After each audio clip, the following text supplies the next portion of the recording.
Welcome to the Landscaping Podcast. My name is Joel Barnett and I'm your host. And in today's episode, I'm talking with Elissa Astorino from Elissa Astorino Garden Design. So Elissa is based in Canada and also a student, but is graduating this month. And she came out to Australia in March this year to work with Peter Donegan on his garden at the Melbourne International Flower and Garden Show, and worked alongside Yards and Landscapes and built up a rapport with them, and has just finished up working with them for 3 months as part of her placement for her course, and is now working for Semken Landscaping for another few months as well before heading back over to Canada to continue working over there. So yeah, she's got a great story about taking opportunities. So she, with part of her course, was having to do placements at a company, and you can do whichever company you want. I don't know, if it was me, I probably would have picked someone, in Geelong, someone closer than local. But she's decided, I've always wanted to work in Ireland, so I might see if there's someone in Ireland I can go and work with. And then next thing you know, she's heading over to Ireland and now coming out to Australia and making a heap of different contacts. And she reminds me a little bit of the way Ash Walker goes about things, and just seizing opportunities, asking people questions, learning as much as you can while you're young and learning. And she got a great point in there where she talks about, just ask people for things, because the worst thing that happens is they can say no, and then you're in the same spot as where you were before you asked them. So yeah, she's got some great messages in the chat, and also while she's working with Yards and Semken, she's wanting to do landscape design, but when she's working with them, she's wanting to do construction, maintenance, and understand as much about those things as she can, so that she's got a better understanding when she goes into the design. So she's doing a lot of things right at the start, and got some experienced people in her corner as well. And I often get people decline to come on the podcast because they say they're not experienced enough compared to some of the people we've had on. But I love that when people do come on, like Elissa, so you can understand their story and then get to follow along from the beginning.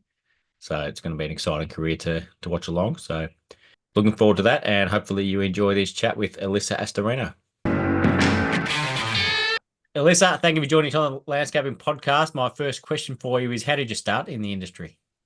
Hi, Joel. Thank you for having me on. It's fantastic to be here. How I started in the industry is actually a bit of a funny story.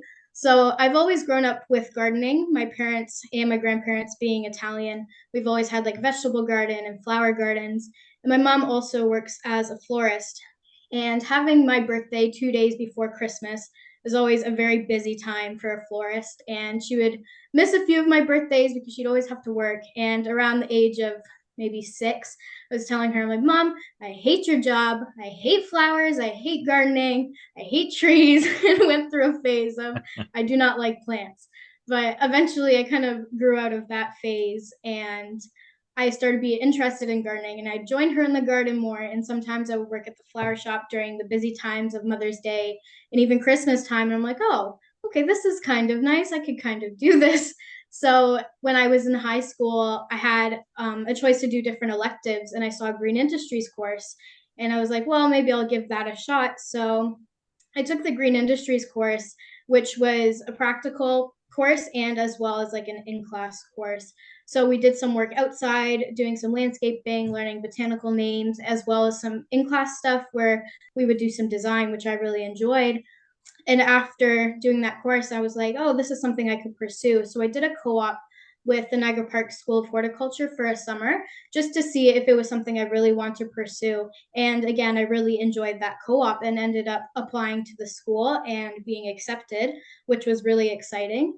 But unfortunately, COVID happened. So my year got pushed back. And during that year, I was like, well, I don't really know what to do, but I want to keep doing something in this field. So I actually worked at the flower shop right down the street from my mom. And I worked as a floral designer and worked a little bit in the garden center.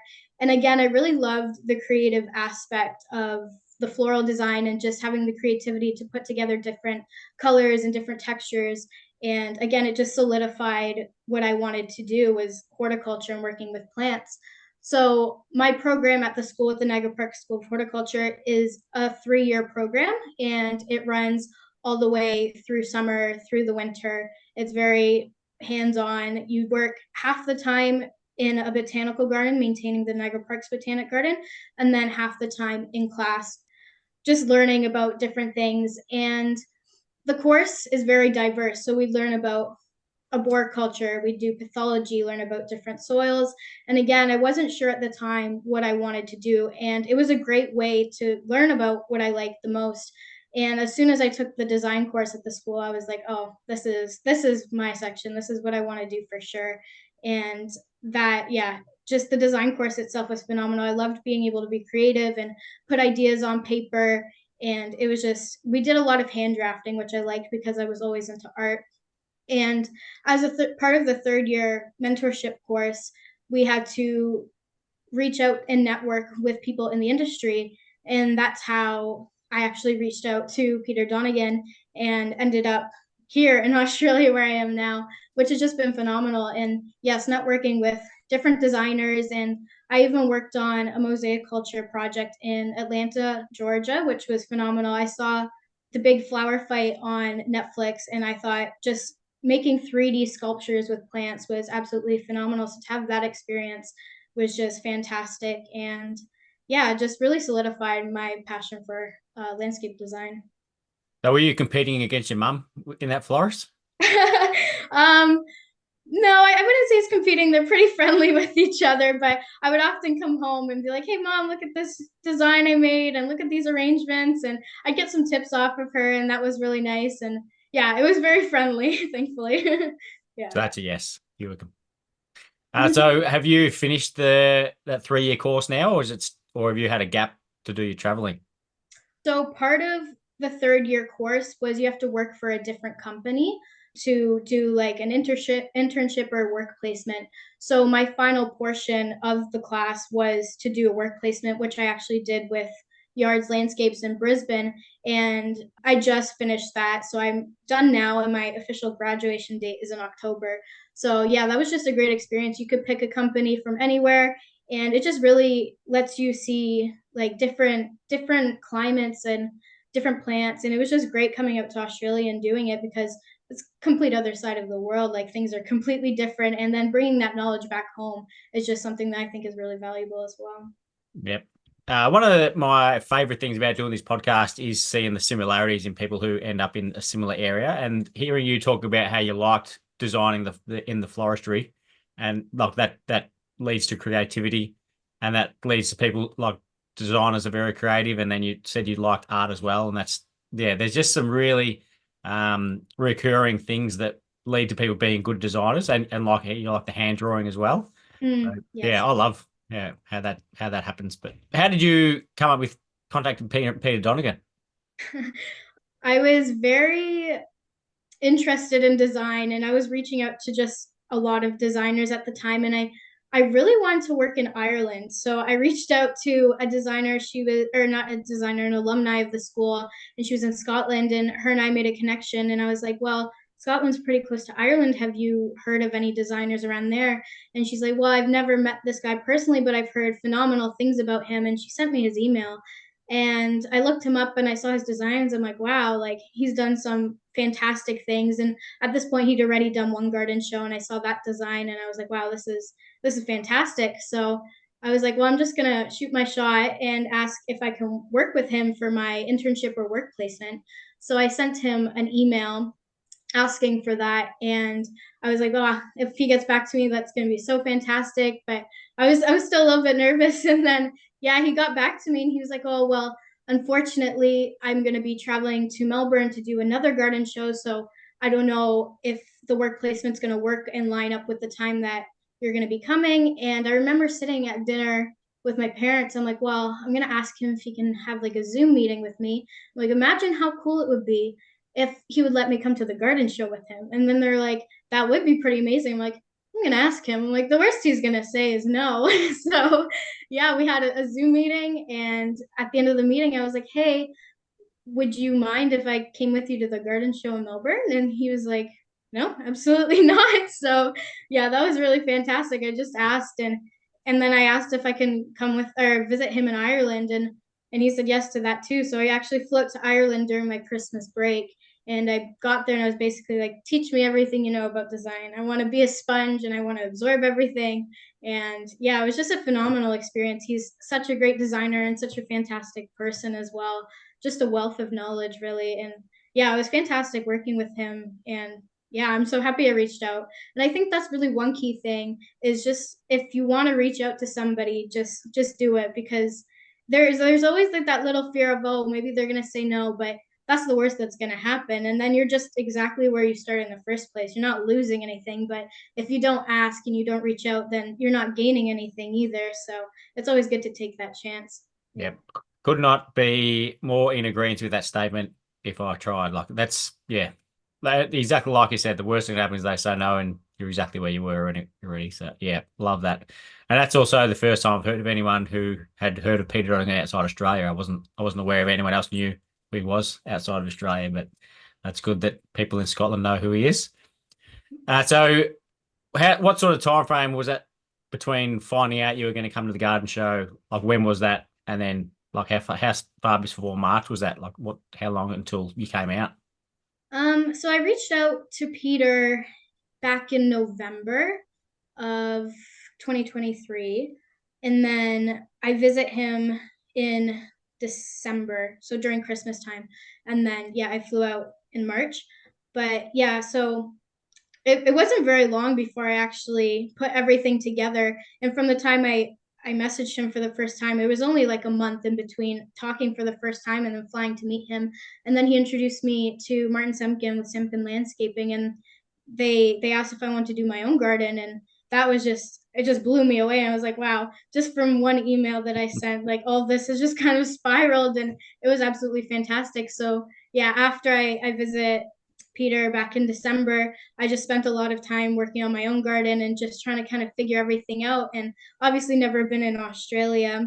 It was super exciting, and I've always wanted to travel. And Australia was always on my list, on the top of my list. I was, oh, I can't believe that's actually where I'm going.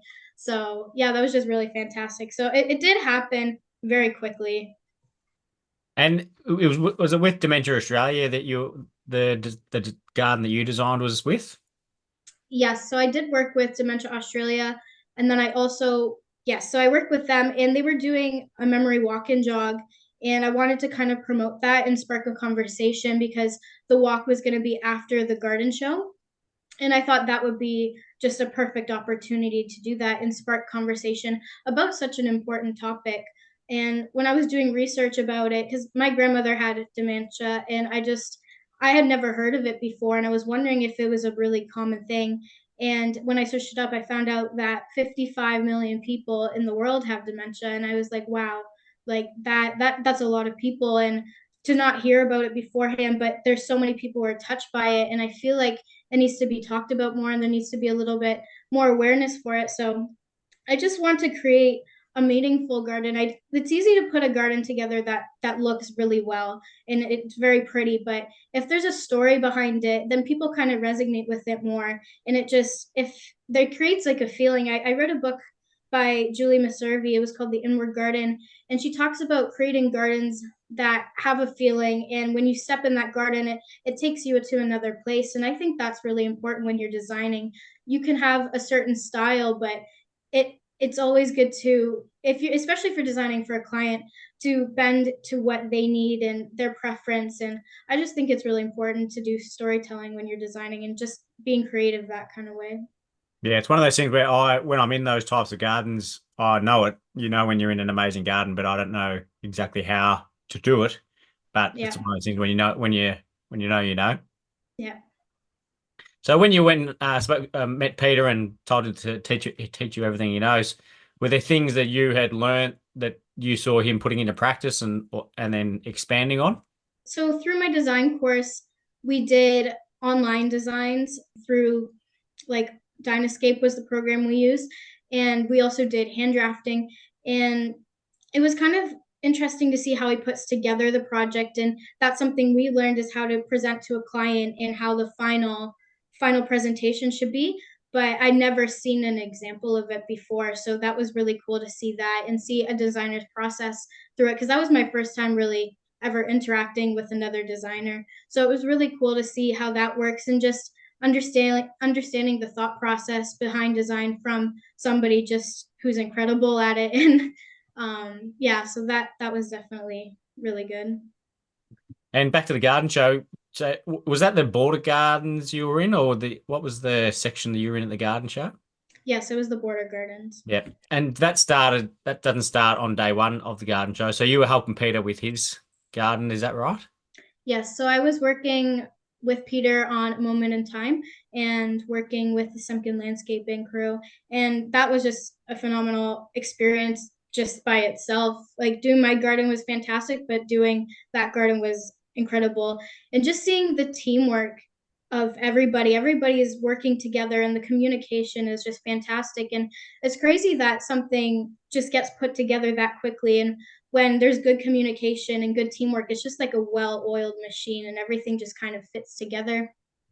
And there is obviously the construction aspect and then the horticulture aspect and just the level of detail everything takes. I had no idea before doing that the level of detail and the storytelling behind it, just how important everything is, and even just the placement of the trees and which direction they're facing and everything. It was just really good experience to have of just working in a show garden, because when you design like a garden for a client, it would be very different from that, where it's just very pristine and getting the story across and making sure everything's perfect to get that story across to people seeing it. Yeah, one of the things I loved about Peter is how good of a storyteller he is with his gardens. Yes, and even hearing him speak and tell the story is just, it's so inspiring and it's just fantastic. And it just, when you listen to the story and then you look at the garden itself, you really understand, and it just takes you to another place. And seeing the airplane too was incredible. That was definitely a showstopper as well. But with the meaning behind everything, it was really meaningful. Yeah, so it was really fantastic to work on that, such a meaningful garden. And you would have been one of the lucky few to go behind the scenes inside the shack and see the amount of detail that they put into all the little bits and pieces inside there. Well, yes, exactly. So if you were to open like a jar that said honey on it, there's honey in there. And it was just like down to that pristine level of detail where everything needs to be perfect, the placement of it. And that's what tells the story. Everything was backdated to the original time of the story. So that was just crazy. Yeah. And so what happened after the garden show all wrapped up for you?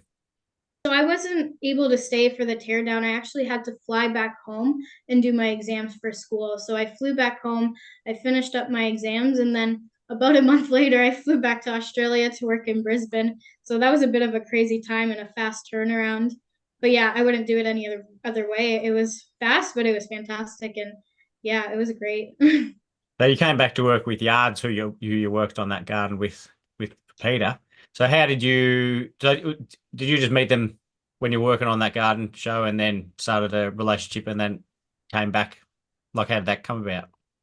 Yeah, so I met Ben French from Yards because of the garden show. Like I met him through Peter, and yeah, I heard that he was going to be working on the garden show. So him and I connected, and I mentioned that I was looking for a work placement. And before I had even met him in Australia, he asked, "Oh, would you be interested in working with us?" And that was great. And I said yes. And we worked together at the garden show, which was really nice. So there were some familiar faces and getting to know the team prior to flying out to Brisbane and working with them. And it was just an incredible team. And I knew immediately then that it was going to be a great work experience when I came back. And yeah, everybody just knew so much. And their designer, George, it was fantastic to talk to him and hear as we walked through the garden show his ideas on design and everything. And then working with Amanda, who's the landscaper, just seeing how much knowledge she has about construction and landscaping, and Dale knew so much about horticulture. And it was really refreshing to speak to them before working with them. And when you were working for them, were you doing little bits of design, construction, and maintenance that they do? Were you doing all of it? Yes, so I worked with kind of a little bit with everyone. I did some turf, I did some design, I did construction and maintenance. So I kind of dipped my hands in everything, which was really fantastic. And I think that's the best way to learn. I really want to learn the maintenance and the construction side before going into design, because I think it's really important to understand how a garden functions together and what makes it work like a well-oiled machine again.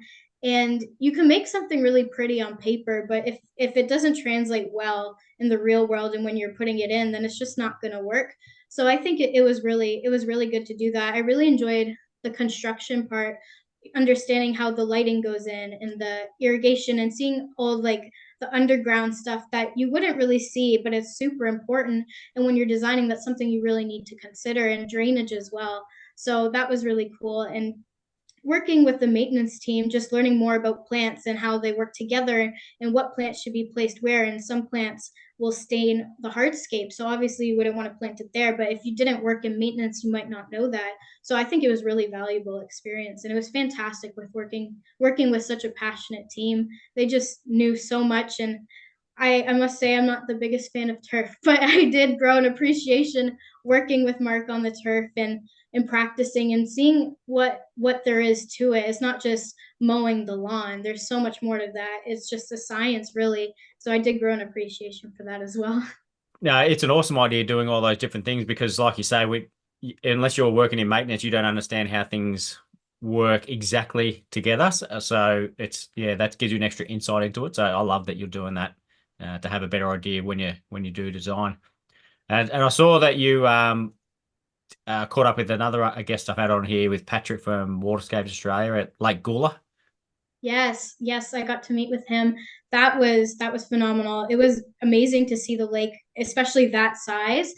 I was always interested in natural ponds, natural swim ponds. I did a project on it when I was in school, and I just think they're fantastic. They're so much better for the environment. And when I go swimming in a chlorinated pool, sometimes it makes my skin itchy and irritated. So I was always interested in learning more about the aquatic ponds that you can swim in, and I think they're more aesthetically pleasing. Personally, I like the more natural look of them, and that was something I would really want to incorporate in my garden design. And speaking with Patrick was phenomenal. He just knows so much, and he's so talented. If you look at his work, it's just mind-blowing. Wow, you just turn that land into something so beautiful, and all of the science behind that as well. Like, it's very technical, and just how you have to crane in even the rocks and how they're positioned all specifically, and the plants. It was just fantastic speaking with him, and what a great experience. Yeah. Yeah. I only spoke to him the first time on the podcast, but yeah, he's just an absolutely passionate person and awesome to talk to. Yeah. And what other things did you do with yards? Like any other trips like that you saw some pretty impressive stuff?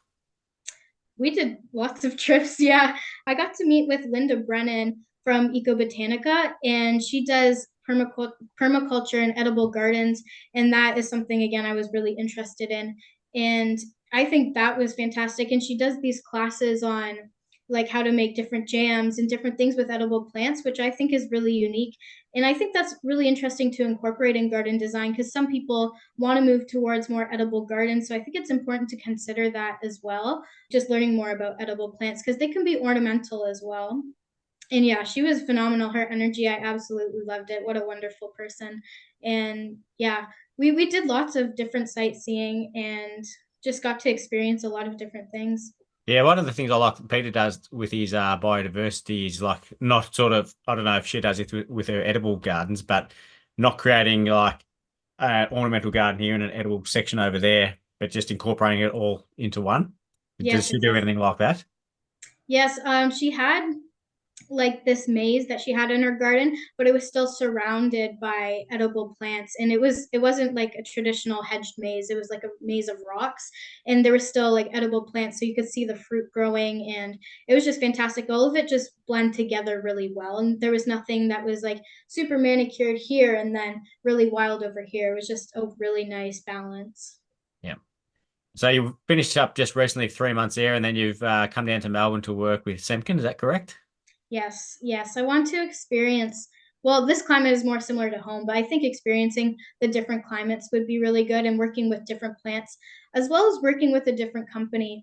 I think if I thinking of opening starting my own design company, and I think it's really important to work for different companies to see what you like and what works and what doesn't work, and then it's personal preference. And yeah, so I'm really excited to be working with Semken.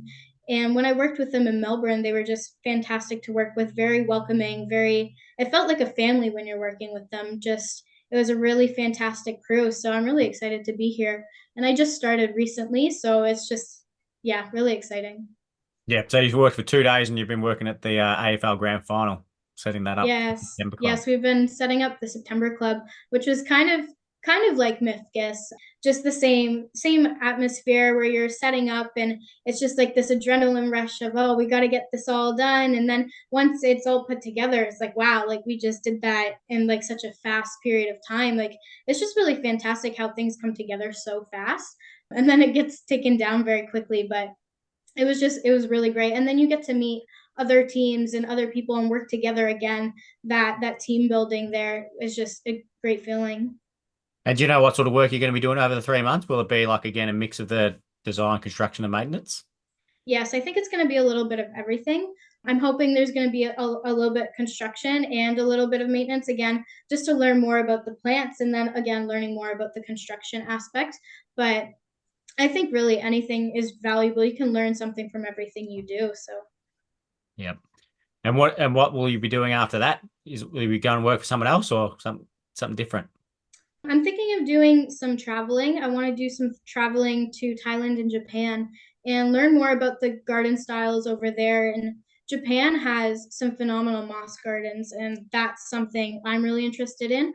Just moss in general is really fascinating to me, how it can grow from so little, and then how you can create it into such a garden. And they have the practices they use there, they're so technical, and I think that's something really interesting to learn. And the style of Japanese gardens, again, is just so particular. And I just really want to learn about that a lot. So definitely traveling and seeing different gardens and then incorporating that into my own design and just keeping that knowledge. And yeah. Did you work on the Japanese garden at all at the garden show as well? Yes, I did a little bit of work with Koji Nanomiya on his garden, and that was again really fascinating to see when they're putting down their flagstone pieces.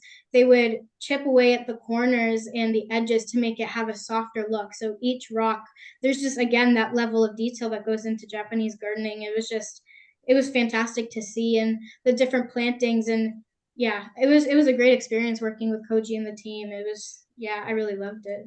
And did you see Daniel Althouse's design with his moss wave?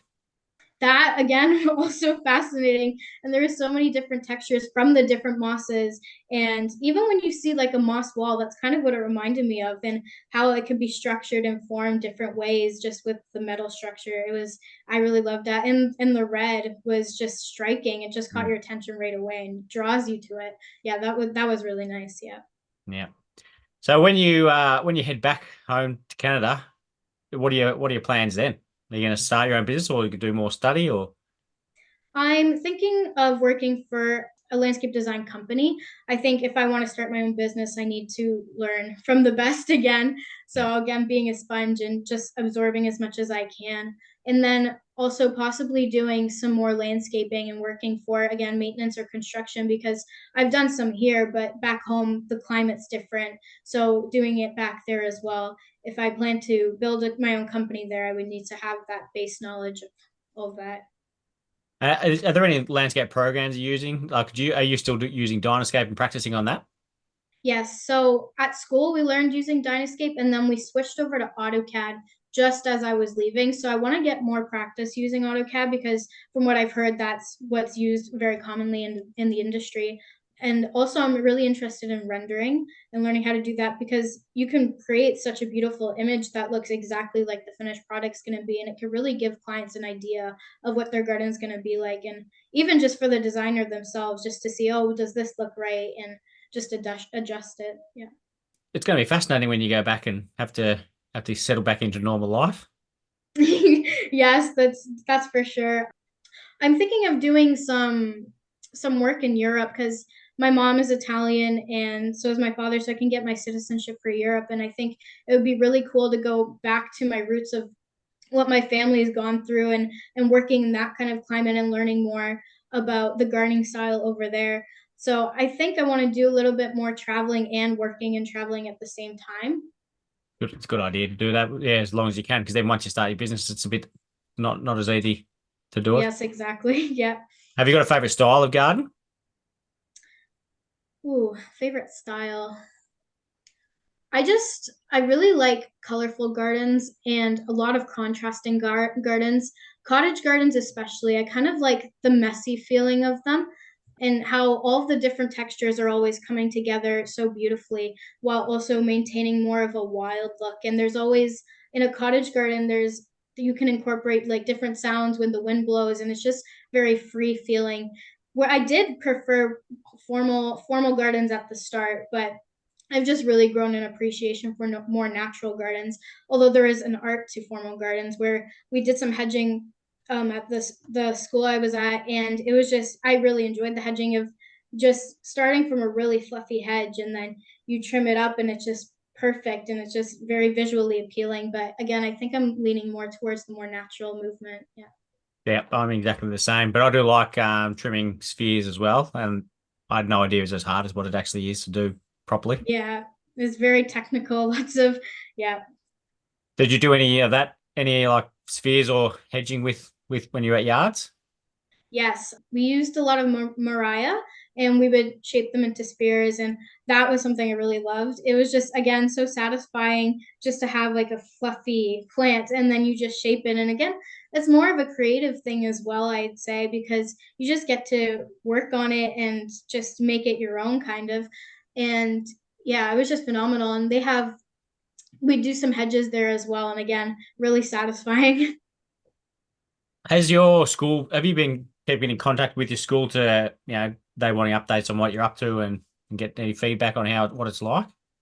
Yes, so while I was working at Yards, I was actually still doing schoolwork. So I would have to do a weekly report, which every single day I would have to report what I did for the day, very detailed as well, down to what equipment we used, what was the make of the equipment, what was the model, how many meters did you mulch, like how many square meters, and just everything was very detailed. But I think that was really important because it really makes you critically think about what you're doing and you can use that knowledge. So if I ever needed to rent a piece of equipment, I could think back, oh, I know the make and the model of that equipment that I used at Yards, like I know that works for this, and then you can use that. So I think that was really good that my school did that, and I really appreciated it.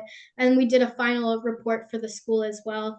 Yes, that was really good. And then keeping in touch in December, we usually do a wrap up where all the students in third year will share their experience of doing the experience that they have with the company they were working with. So I'll be sharing with the students my experience with Yards and what we did and what I've learned. And yeah, so that's really good. I think you can learn a lot by sharing with others, like the information you have. And I think, again, that's just, it's not something you should keep to yourself. I think it's really good to share and help others. And then everybody grows and benefits from it. Yep. And are there any of your classmates working on any exciting companies like outside of the country?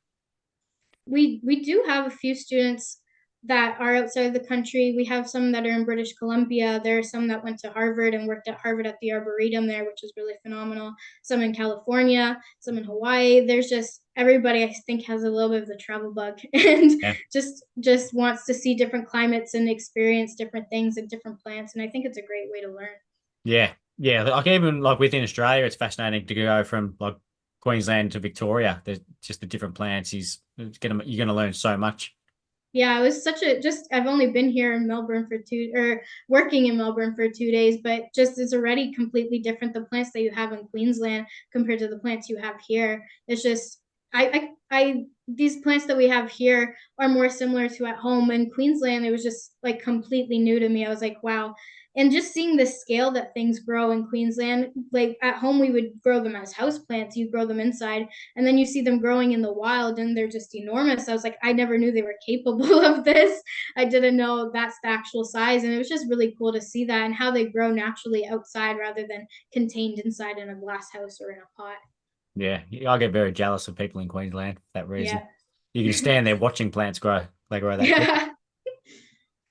Last question for you, Alyssa, is who do you think would be a good guest to have on the podcast? Again, I'm going to say Linda Brennan because I think she just had incredible energy, and learning about edible plants was just really fascinating to me. And I think everybody can kind of benefit. And I think it's always good to have your own little veggie patch as well. So fresh food. So yeah, definitely a good person to have on. Yeah, I've heard some other podcasts where they had people who were big into edibles and incorporating it into a garden just when you got a spare spot or anything. So but I haven't had any on myself, so that'll be a good one. So thank you for the recommendation, and thank you so much for taking the time to come on and share your story. I know it's been fascinating following you since the garden show and what you're up to now, and love that I love your attitude about just taking the opportunities and seeing where it takes you. So thank you for coming on, and good luck with the rest of it. Oh, thank you for having me. It's been a pleasure.